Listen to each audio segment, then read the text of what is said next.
Hola, buenos días. Estamos aquí nuevamente para compartir la lección número 2. El mensaje de Hebreos. Es lo que vamos a mirar todo este trimestre. Vamos a estar estudiando el libro de Hebreos y esperamos que sea de bendición para cada uno de nosotros y que nos ayude a modificar las cosas que hemos hecho malas, y si estamos en lo correcto, afirmarnos para seguir creciendo espiritualmente. Oramos. Señor, gracias. Muchas gracias porque hemos iniciado un nuevo trimestre, hemos iniciado también un nuevo año el día de hoy, y le pedimos que nuestros sueños se hagan realidad y todos los planes que no se cumplieron, que ahora podamos esforzarnos para que se hagan realidad, Señor. Que al estudiar usted nos dé sabiduría y entendimiento, abra nuestra mente, nuestro corazón, y que lo que hablemos sea de acuerdo a su divina voluntad y no a la nuestra. Le pedimos que se quede con nosotros en el nombre de Jesús. Amén. Nuestro versículo para memorizar esta semana se encuentra en el libro de Hebreos capítulo 8 versículo 1.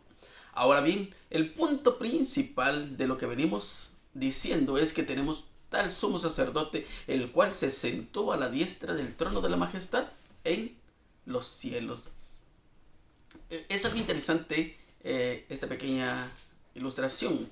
Un documento judío escrito unas décadas después de Hebreos, alrededor del año 100 después de Cristo, contiene una oración.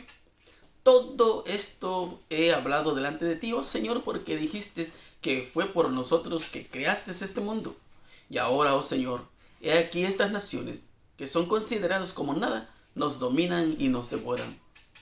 Pero nosotros, tu pueblo, a quien has llamado tu primogénito, unigénito, celoso de ti y muy amado, hemos sido entregados en sus manos. Es una realidad, ¿no? Siempre el pueblo de Dios fue oprimido, pero necesitaríamos preguntarnos por qué o para qué. Sí, porque el enemigo no quiere que tú seas feliz, que tú disfrutes de la vida. Cuando tengas tiempo puedes leer el libro de Habacuc. Habacuc se queja, dice: Señor, yo que te sigo, yo que te amo, yo que me esfuerzo por hacer las cosas de la mejor manera, mira cómo estoy. Pero míralos del otro lado, a todos les va bien. Y Dios le dice: tranquilo, tranquilo. Y cuando leemos el capítulo 3 nos damos cuenta de que todo aquel sacrificio, todo aquel esfuerzo tiene su precio y tiene su paga. Entonces nos damos cuenta de que tenemos que analizar si estamos sufriendo ahora. Necesitas mirarte a ti mismo al espejo y preguntarte: ¿qué estás padeciendo por Cristo? Y si no estás padeciendo es porque tú y yo probablemente no estamos haciendo nada para Cristo. Entonces, si yo no estoy haciendo nada para Cristo, no estoy empapado en la palabra de Dios, trabajando en la obra de Dios, el enemigo está contento. Y entonces yo no voy a pasar por esos problemas.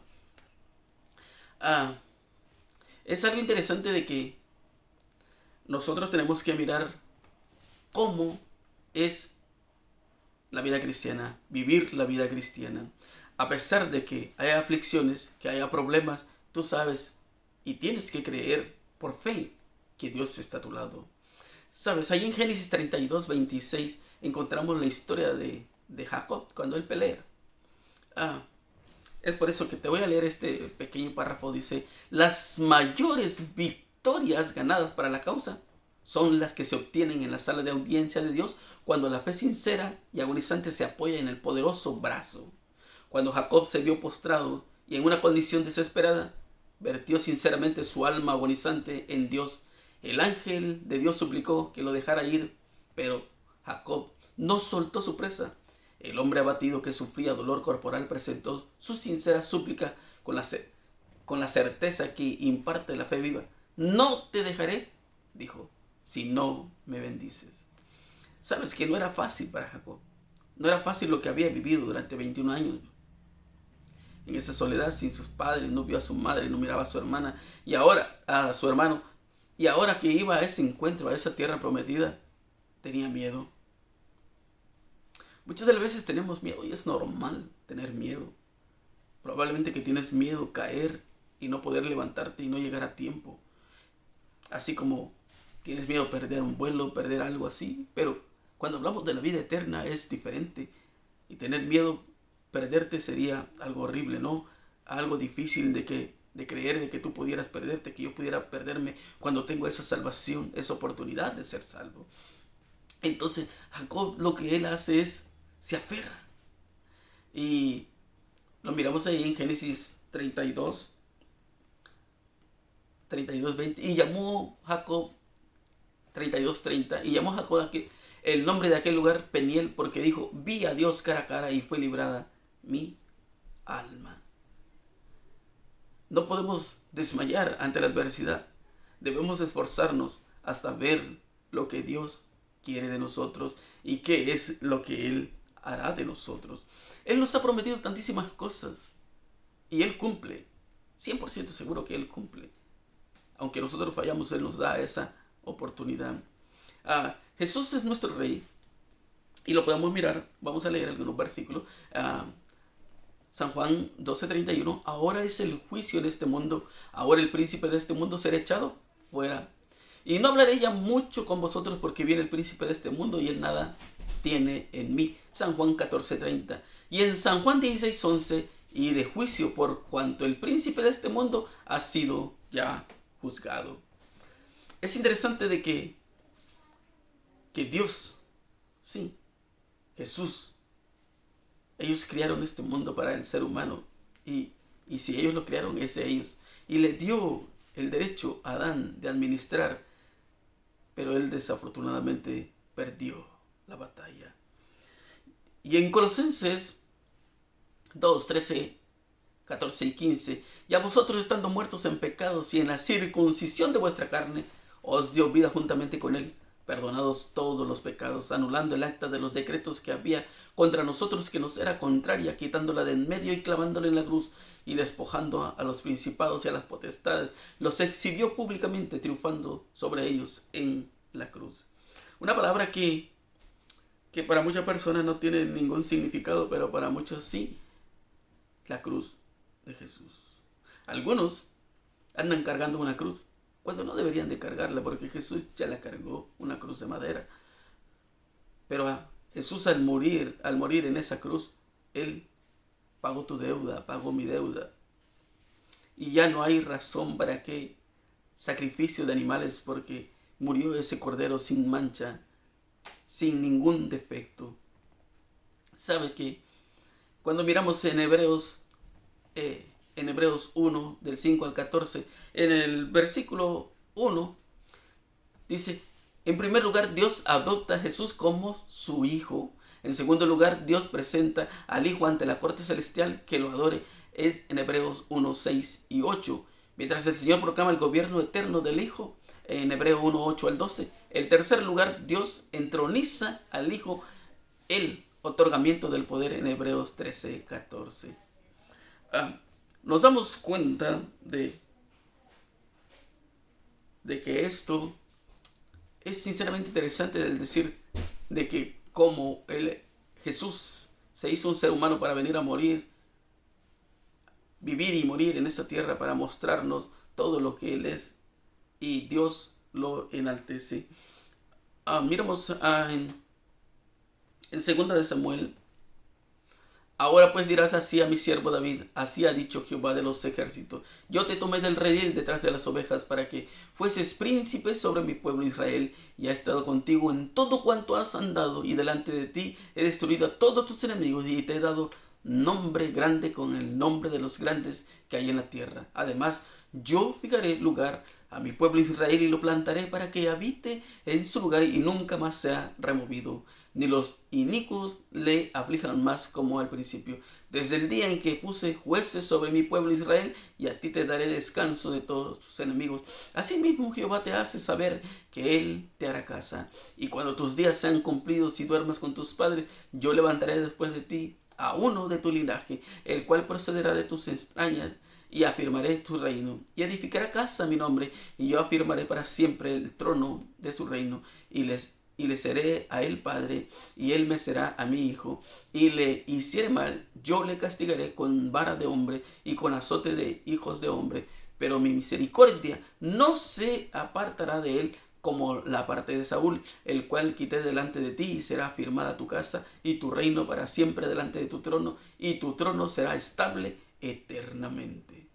¿De dónde nació Jesús? Del linaje de David. Y lo miramos ahí en Lucas 1, 33 al 33. Entonces el ángel le dijo: María, no temas, porque has hallado gracia delante de Dios, y ahora concebirás en tu vientre y darás a luz un hijo, y llamarás su nombre Jesús. Este será grande, será llamado Hijo del Altísimo. El Señor Dios le dará el trono de David, su padre, y reinará sobre la casa de Jacob para siempre, y su reino no tendrá fin. ¿Sabes que la promesa era la misma? Que después de la muerte de David se iba a levantar un hijo, y después un nieto, y así sucesivamente hasta la venida de Jesús, y el reino de Jesús es eternamente. Y sabes que a pesar de que David y su descendencia hicieron muchas cosas malas, así como hubo reyes buenos, también hubieron malos, y a pesar de eso, Dios permaneció fiel a su promesa. Después de que Jesús alcanza todo, logra el objetivo de morir, y él dice: consumado es, ahora la oración dice en San Juan 17:24: Padre, aquellos que me has dado, quiero que donde yo estoy también ellos estén conmigo, para que vean mi gloria y que me has dado, porque me has amado desde antes de la fundación del mundo. Sí, ese es el propósito de Dios, de que tú y yo miremos su gloria. Sabes que a pesar de la adversidad, a pesar del sufrimiento, el dolor de que tú puedas estar pasando, tu misión, tu meta será la misma: mirar un día a Jesús cara a cara. Jesús, el que no duerme, sino que obra incesantemente por el cumplimiento de su propósito, ha de progresar en su causa. Estorbará los planes de los impíos y confundirá los proyectos de quienes intenten perjudicar a su pueblo. El que es el Rey, Jehová de los ejércitos, está sentado entre los querubines, y en medio de la guerra y en tumulto de las naciones guarda aún a sus hijos. Y el que gobierna en los cielos es nuestro Salvador. Mide cada aflicción, vigila el fuego del horno que debe probar a cada alma. Cuando las fortificaciones de los reyes caigan derribadas, cuando las flechas de la ira atraviesen los corazones de sus enemigos, su pueblo permanecerá seguro en sus manos. Me encanta este párrafo que se encuentra en el discurso del Maestro de Jesucristo. ¿Sabes? Tus planes no son nuestros planes. Cuando iba a haber cambio de gobierno, de presidente en Estados Unidos, mucha gente tenía miedo de que ganara Biden, porque dicen: traerá cosas malas. Y yo siempre he creído en la Biblia, a pesar de que igual muchas veces fallamos, ¿verdad? Pero las promesas de Dios están ahí. Y Dios dice: yo soy el que pone reyes y quita reyes. Entonces no tendríamos por qué tener miedo. Y por ejemplo en Isaías 45:5 encontramos cómo Ciro es usado por Dios.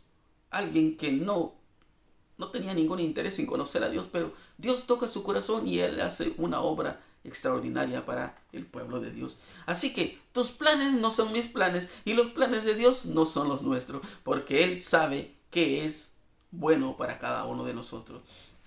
Ahora encontramos que Jesús es nuestro mediador. Un concepto interesante de la teología del Antiguo Testamento es que el rey davídico prometido representaría a la nación ante Dios. Y podemos mirar, no vamos a leerlo todo porque es demasiado, pero lo podemos encontrar en Éxodo 4, 22 y 23, segunda de Samuel 7, 12 al 14, Deuteronomios 12, de 8 al 10, con segunda de Samuel 7, 9 al 11 y Deuteronomio 12, 13 y 14, Salmos 132, 1 al 5 y 11 al 14. Las promesas de Israel se cumplirían a través del rey davídico prometido.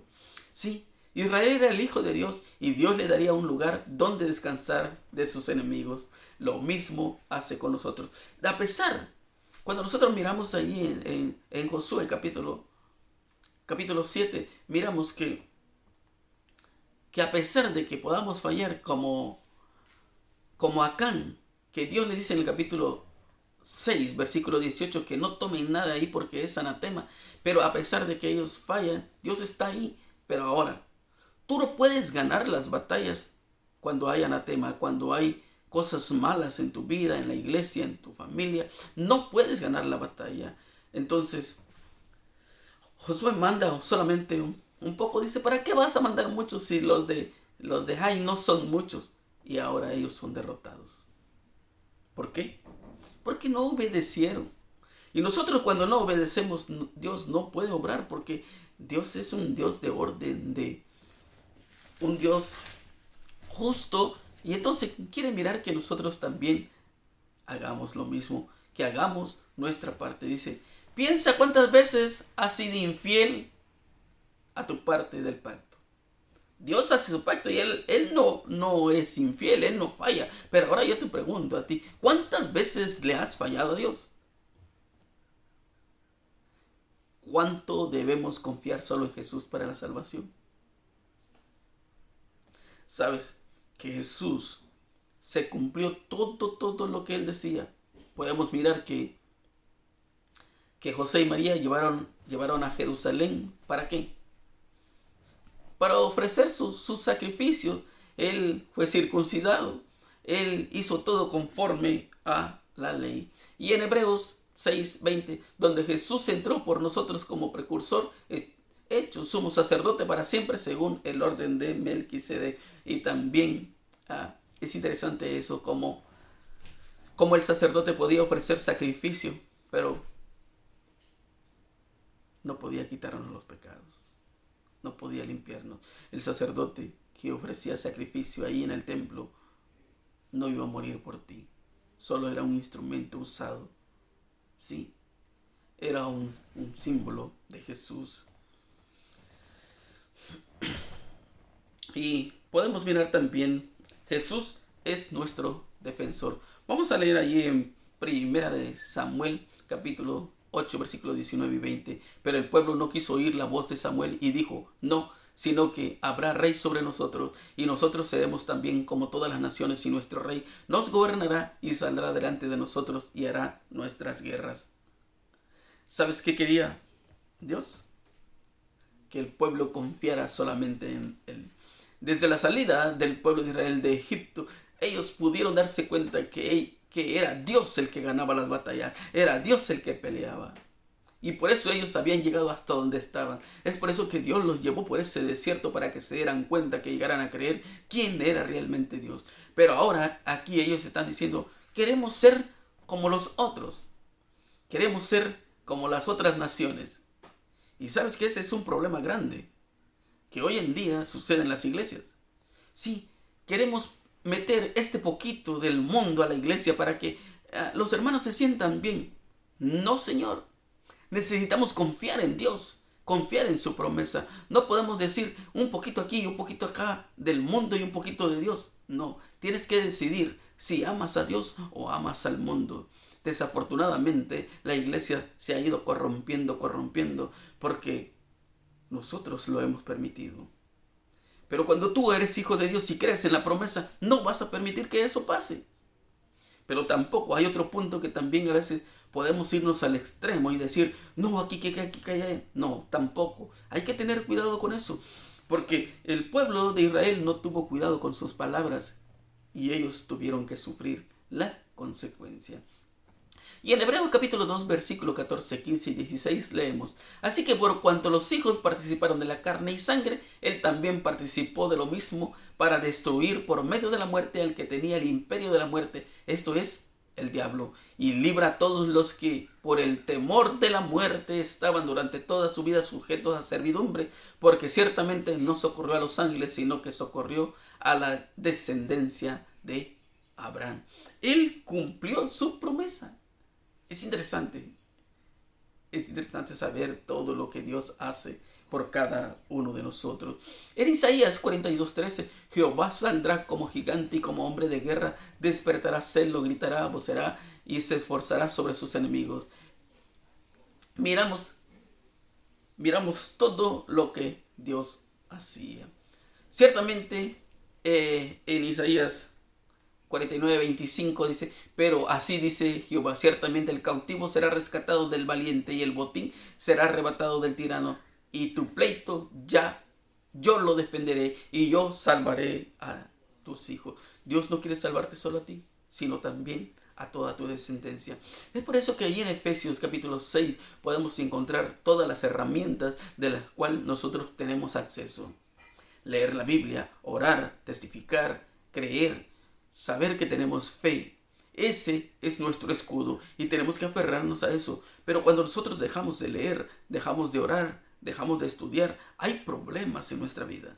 Estamos propensos a ser tentados y nosotros no podemos ganar nuestras batallas si no estamos tomados de la mano y de la palabra de Dios, tomados de la mano de Jesús. ¿Qué significa ponerse la armadura de Dios? Es decir, yo voy para adelante a pesar de la adversidad. ¿Cómo podemos aprovechar el poder que nos capacita por la fuerza de Dios para ser fieles? Entonces nos damos cuenta cómo Dios te dice, tú puedes vencer. Sí, ¿cómo vas a vencer? Por la fe. Por eso, cuando nosotros salimos a la calle, cuando salimos a trabajar, necesitamos pedirle a Dios que Él nos ayude. Necesitamos pedirle a Dios que Él vaya con nosotros. Pero muchas de las veces nosotros llegamos a pensar que no hay tiempo, que no hay oportunidad. Claro que hay tiempo. Para todo hay tiempo.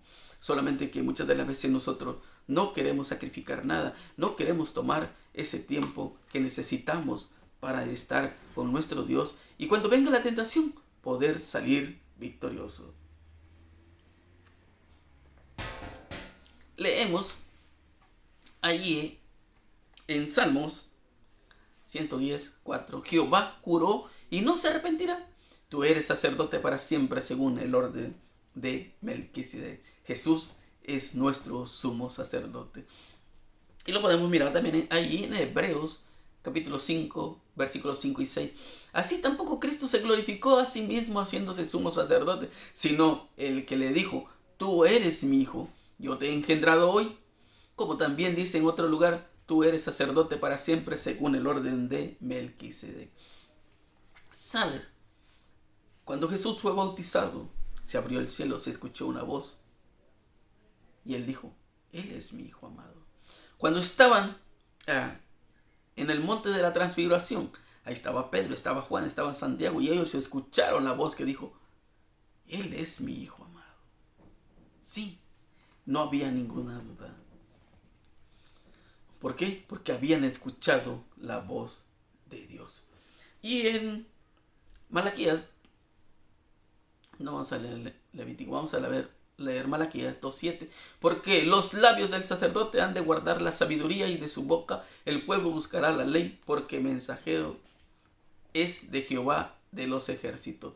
Y podemos encontrarlo ahí en Levítico 1 del 1 al 9, en Levítico 10 de 8 al 11. Vamos a leer Levítico 10, de 8 a 11. Y Jehová habló a Aarón diciendo, tú y tus hijos contigo no beberéis vino ni sidra cuando entréis en el tabernáculo de reunión para que no muráis. Estatuto perpetuo será para nuestras generaciones, para poder discernir entre lo santo y lo profano, y entre lo inmundo y lo impío, y para enseñar a los hijos de Israel todos los estatutos que Jehová les había dicho por medio de Moisés. ¿Sabes? Hay que tener cuidado también con lo que nosotros podemos hablar. ¿Sabes? Que es fácil hablar, es fácil criticar, es fácil soltar la lengua, ¿verdad? Como muchos dicen, no tiene huesos, sí, podemos hablar. Ahora, pero cuando nosotros miramos Levítico 10, miramos que hubieron 2 personas que murieron, 2 sacerdotes. ¿Por qué? Porque ofrecieron algo que Dios no les había pedido. Y 2 semanas antes ellos habían sido consagrados a Dios y ellos prometieron serle fiel a Dios. Sí. Como sacerdote, como padre, pero también como sacerdote, como pastor. Si tú eres un pastor de una iglesia, tienes que saber que tienes una responsabilidad. Tú como líder de la iglesia tienes una responsabilidad. Cada uno tiene una responsabilidad. ¿Qué le estamos ofreciendo a Dios? Necesitamos pensar y mirarnos y decir, ¿será que realmente lo que yo estoy haciendo le agrada a Dios? ¿Será que sí? Eso es lo que Dios me está pidiendo. En Números 6, 22, 23, 24, 25, 26 dice, Jehová habló a Moisés diciendo, habla a Aarón y a sus hijos y dile, así bendeciréis a los hijos de Israel, diciéndoles, Jehová te bendiga y te guarde. Jehová haga resplandecer su rostro sobre ti y tenga de ti misericordia. Jehová alce sobre ti su rostro y ponga en ti paz.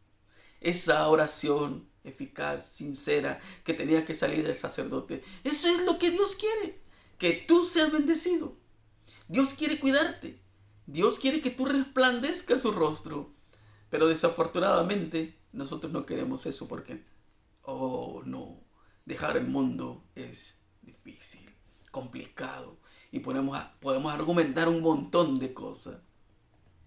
Sí, el sacerdote ofrecía sacrificios en nombre de los seres humanos. El pueblo no puede llevar estos sacrificios a Dios personalmente. El sacerdote sabe cómo ofrecer un sacrificio aceptable para que nuestros dones sean aceptables ante Dios. Pero ahora, cuando nosotros vamos a leer primera de Pedro 2:9, mas vosotros, escucha bien, mas vosotros sois linaje escogido, real sacerdocio, nación santa, pueblo adquirido por Dios, para que anunciéis las virtudes de aquel que os llamó de las tinieblas a su luz admirable. Dios te ha dado un trabajo, me ha dado un trabajo. Yo soy un sacerdote, porque Dios quiere que yo sea parte de esa nación santa, de ese pueblo adquirido por Dios.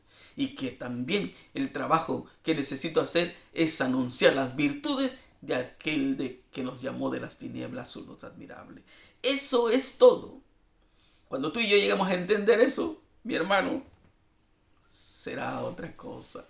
Y aquí encontramos otro versículo, estos 3 versículos que a mí me encanta leer siempre. Hebreos 4, 14, 15 y 16. Cuando tengas problemas, tengas necesidad, te sientas solo, tú puedes leer Hebreos 4, 14, 15 y 16. Por tanto, teniendo un sumo sacerdote que traspasó los cielos, Jesús el Hijo de Dios, retengamos nuestra profesión. Porque no tenemos un sumo sacerdote que no pueda compadecerse de nuestras debilidades, sino uno que fue tentado en todo según nuestra semejanza, pero sin pecado. Y ahora, acerquémonos pues confiadamente al trono de su gracia para alcanzar misericordia y hallar gracia para el oportuno socorro. Sí, Jesús, ese ser que vino a nacer, que creció, que fue adulto, al igual que tú y yo, y que también tuvo tentaciones, pruebas, pero Él pudo vencer. Él te dice, aquí estoy yo. Y cuando tú lloras, Él llora. Cuando Él sufre, cuando tú sufres, Él sufre. Cuando tú piensas que ya no hay oportunidad, que no hay salida, Él te dice, aquí estoy yo. Yo te puedo ayudar. Y es por eso que necesitamos confiar plenamente, que nuestra fe tiene que ser real y decir, yo creo realmente en Dios. En Hebreos 10, 19 al 23, así que hermanos, teniendo libertad para entrar en el lugar santísimo por la sangre de Jesucristo, por el camino nuevo y vivo que Él nos abrió a través del velo, esto es, de su carne, y teniendo un gran sacerdote sobre la casa de Dios, acerquémonos con corazón sincero, en plena certidumbre de fe, purificados los corazones de mala conciencia y lavados los cuerpos con agua pura, mantengamos firme, sin fluctuar, la profesión de nuestra esperanza, porque fiel es el que prometió. Dios no falla y nunca te fallará. Dios es real, Dios es bueno y te ama y me ama. Y Él te dice siempre, aquí estoy. ¿Qué diferencia debería marcar en nuestra vida el ser hechos real sacerdocio? ¿O cómo debería afectar nuestra manera de vivir esta realidad? Sí, sabes, el sacerdote caminaba por los candeleros para que se diera cuenta de que alumbraban, pero Cristo camina en medio de los candeleros de oro, no hecho por el hombre, sino hecho por Dios. Así simboliza la relación con las iglesias. Dios siempre está mirando, sus ojos abiertos para mirar tus necesidades, tu dolor, y Dios se acerca a ti y a mí por medio de Jesucristo, un mediador, el único medio por el cual podemos ser perdonados y el único medio por el cual podamos ser salvos. Así como el siervo contempla a su amo y la sierva observa a su patrona, estas almas atraídas por las cuerdas del amor de Cristo lo mira constantemente como el autor y consumador de su fe. Al contemplar a Jesús, el obedecer sus requisitos, aumentan su conocimiento de Dios y de Jesucristo a quien Él ha enviado. De esa manera se transforman a su imagen de carácter en carácter hasta que llegan a distinguirse del mundo y se pueden escribir acerca de ellos. Vosotros sois linaje escogido, real sacerdocio, nación santa, pueblo adquirido por Dios, para que anunciéis las virtudes de aquel que os llamó de las tinieblas a su luz admirable. Solamente cuando nosotros pasemos tiempo con Dios, creamos que esto es real, que nos acerquemos confiadamente a su trono, Él va a hacer una transformación y entonces nos vamos a dar cuenta realmente de lo que estamos haciendo.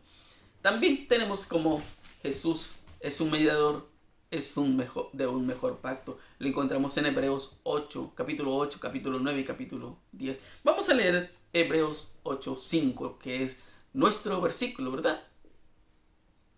Los cuales sirven a los que es figura y sombra de las cosas celestiales, como se le advirtió a Moisés cuando iba a erigir el tabernáculo, diciendo: mira, haz todas las cosas conforme al modelo que se te ha mostrado en el monte. Sí, el tabernáculo, lo que hicieron los israelitas era hecho a mano de hombre, de los hombres, pero ahora era idéntico al que se encuentra en el cielo. Por eso le dijo: tienes que hacerlo igual, todo conforme al modelo que se te ha mostrado en el monte. Entonces Jesús ministra en un verdadero santuario y nos brinda acceso a Dios. Los sacrificios de animales prefiguraban la muerte de Jesús como un sacrificio en nuestro favor, pero esa sangre no podía limpiar la conciencia. Sin embargo, la muerte de Jesús purifica nuestra conciencia para que podamos acercarnos a Dios con denuedo. Lo podemos mirar ahí en Hebreos capítulo 10, versículo 19 al 22. Es interesante, ¿verdad? Que al morir el animal, ese corderito que realmente, si tú lo miras, el animal no tenía ni por qué morir para pagar tu deuda, mi deuda. Entonces, pero era solamente figura. Esa sangre del cordero no podía cambiar tu mentalidad. Pero ahora, con la sangre de Cristo, sí. Tú puedes mirar ahora la cruz y la cruz está vacía. Tú puedes mirar a través de la historia, a través de la Biblia, todo lo que Él hizo por ti y por mí. Ahora tú y yo podemos ser salvos solamente por fe cuando nosotros nos acerquemos a Él. Hoy tú y yo ya no tenemos que ofrecer sacrificio todos los días, tarde y mañana, porque te imaginas qué horrible sería. En Hebreos capítulo 8, versículo 8 al 12 dice: porque reprendiéndolos dice: he aquí vienen días, dice el Señor, en que estableceré con la casa de Israel y la casa de Judá un nuevo pacto, no como el pacto que hice con sus padres el día que los tomé de la mano para sacarlos de la tierra de Egipto, porque ellos no permanecieron en mi pacto y yo me desentendí de ellos, dice el Señor. Por lo cual este es el pacto que haré con la casa de Israel, porque de aquellos días, dice el Señor, pondré mis leyes en la mente de ellos y sobre su corazón las escribiré, y seré a ellos por Dios y ellos me serán a mí por pueblo. Y ninguno será a su prójimo y ninguno a su hermano, diciendo: conoce al Señor, porque todos me conocerán, desde el menor hasta el mayor de ellos, porque seré propicio a su injusticia y nunca más me acordaré de sus pecados y de sus iniquidades. Es interesante esto porque muchas personas dicen: y ahora nosotros vivimos bajo el nuevo pacto. Sí, y es real, vivimos bajo el nuevo pacto, porque Dios ha hecho un nuevo pacto con su pueblo. Pero hay una cosa que muchos no queremos decir. Cuando nosotros leímos Colosenses 2, 14, 15 y 16, dice: y fue clavado en la cruz. ¿Qué fue lo que fue clavado en la cruz? ¿Qué fue? Fueron los 10 mandamientos. Si hubiesen sido los 10 mandamientos, tenemos que analizar así de sencillo.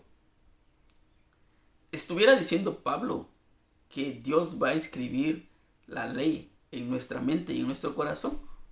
No habría razón.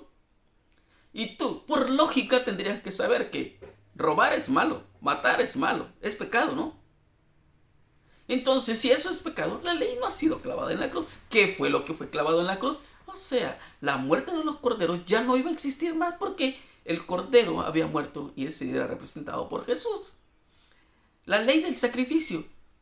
Bueno, más sin embargo, vamos a estudiar a través de este trimestre que los judíos, aún si tú querías entrar a su iglesia, tenías que circuncidarse y tenías que seguir ofreciendo sacrificio. Triste, ¿no? Triste, pero es una realidad. Pero ahora Dios te dice: yo voy a hacer un nuevo pacto contigo. ¿Sabes por qué? ¿Qué hicieron con las piedras? las hicieron a un lado. Tú miras en las iglesias. ¿Has observado en las iglesias que ahí están las tablas de los 10 mandamientos? Pero ¿de qué sirve que estén las tablas ahí si no guardamos los mandamientos? ¿De qué sirve? De nada. Ahora Dios hace un nuevo pacto y dice, yo las voy a escribir en tu corazón, porque ahí tú no las vas a tirar, no las vas a borrar. No lo puedes borrar. Y en tu mente, es por eso que Él hace una transformación, un nuevo pacto. Y ahora, nadie es inocente. Mucha gente dice, yo prefiero ser inocente, no estudiar de la Biblia. Pero no eres inocente porque tú sabes que robar es malo, matar es malo. No eres inocente, conoces de la ley, conoces de los mandamientos. Así que no eres inocente. Nadie en este mundo va a ser inocente, porque antes de la venida de Jesús, todos necesitamos conocer de Él. Y es interesante, ¿verdad? Y es por eso que en Ezequiel 36:26, os daré un corazón nuevo y pondré un espíritu nuevo dentro de vosotros y quitaré de vuestra carne el corazón de piedra y os daré el corazón de carne. ¿Sí? Esas piedras que fueron despreciadas donde estaban escritos los mandamientos. Ese corazón que se ha endurecido ahora, que no quiere obedecer. Dios lo quiere transformar. No hay hasta hoy en día, ningún cirujano, ningún cardiólogo que pueda hacer un trasplante como el que hace Dios. No hay. Y te quiero decir que no habrá. Pero necesitamos creer en Él. Y en 2 Corintios capítulo 5 versículo 17, de modo que si alguno está en Cristo, nueva criatura es. Las cosas viejas pasaron y aquí todas son hechas nuevas. Así como el año se fue, el año 2021 quedó al olvido. Eso ya es el año viejo. Ahora viene el año nuevo. El primer día que estás viviendo ahora del año, tu primera semana, yo no sé si el día que vas a mirar el video, pero si lo llegas a mirar vas a saber que es un año nuevo, una vida nueva, promesas nuevas, ilusiones nuevas, todo nuevo. Dios quiere hacer un pacto contigo, un nuevo pacto, y te dice, yo te daré todo nuevo. Quiero que tú seas una nueva criatura. No solamente te voy a dar un corazón nuevo, sino una vida nueva. Y lo que Él dice es real. Porque Él no es hombre para fallar. Él no falla. Te puedo decir y asegurar que a mí nunca me ha fallado. Y yo estoy seguro que no me fallará. Desafortunadamente, yo le he fallado. Le he fallado tantas veces.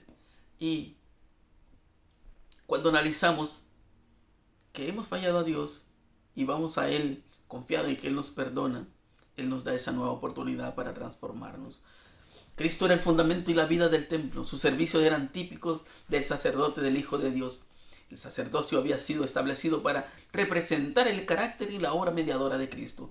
Todo el plan de adoración sacrificial era una prefiguración de la muerte del Salvador para redimir al mundo. No habría eficacia en esas ofrendas cuando el gran evento al cual señalarán durante siglos fuese consumado.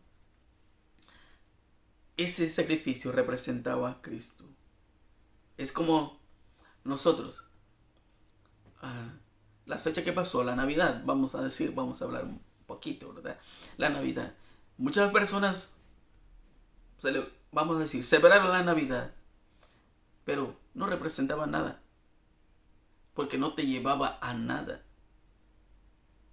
No estaba Jesús ahí, no estaba representado Jesús, ¿o sí? Si tú tenías regalos ahí, tú le diste su regalo a Jesús, ¿verdad que no? Entonces, estos sacrificios tenían que ser reales. Ese cordero era representación de Cristo. Era la figura y les mostraba cómo es que Jesús iba a morir. Un cordero sin mancha, sin defectos. Y en Hebreos capítulo 8, versículo 1 y 2 leemos, ahora bien, el punto principal de lo que venimos diciendo es que tenemos tal sumo sacerdote del cual se sentó a la diestra del trono de la majestad en los cielos, ministro del santuario de aquel verdadero tabernáculo que levantó el Señor y no el hombre. Es interesante, ¿verdad? Miramos como en Ezequiel 36:26 Dios nos promete un nuevo corazón. Pero en 1 Corintios 2:16, porque ¿Quién conoció la mente del Señor? ¿Quién la instruirá? Mas nosotros tenemos la mente de Cristo. Cuando tú eres una nueva criatura, no piensas en cosas malas. Vives una vida diferente. Eso es lo que desea Cristo. Cuando venga Cristo, la balanza del cielo pesará el carácter y decidirá si es puro, santificado y consagrado. Y lo único que tú vas a llevar al cielo, si tú y yo nos salvamos, lo único que vamos a llevar es nuestro carácter. La televisión, tu teléfono, tu carro, tu casa, todo quedará. Y lo que tenemos que luchar para que Dios transforme es nuestro carácter. Porque tenemos que vivir como que si viviéramos en el cielo. Mi hermano, mi amigo, que Dios te bendiga. Oramos. Señor, gracias, muchas gracias por este sábado. Gracias porque nos da la vida para iniciar este nuevo año. Que nuestros proyectos, nuestras metas se puedan hacer realidad, Señor. Los ponemos en sus manos. Confiamos en su promesa. Queremos hacer muchas cosas, pero no queremos hacerlo solo, queremos que vaya con usted y las ponemos en sus manos. Si son para su honra y gloria y para el crecimiento espiritual y para el bienestar de nosotros, que así sean, Señor. Bendiga a nuestras familias, nuestros hermanos, y que usted pueda dirigir nuestros pasos en este año y que todo pueda ser realidad, Señor. Cuídenos y guárdenos. Todo lo ponemos en sus manos confiando en su promesa y en su palabra. Mi hermano, mi amigo, que Dios te bendiga y que tengas un excelente día. Bendiciones.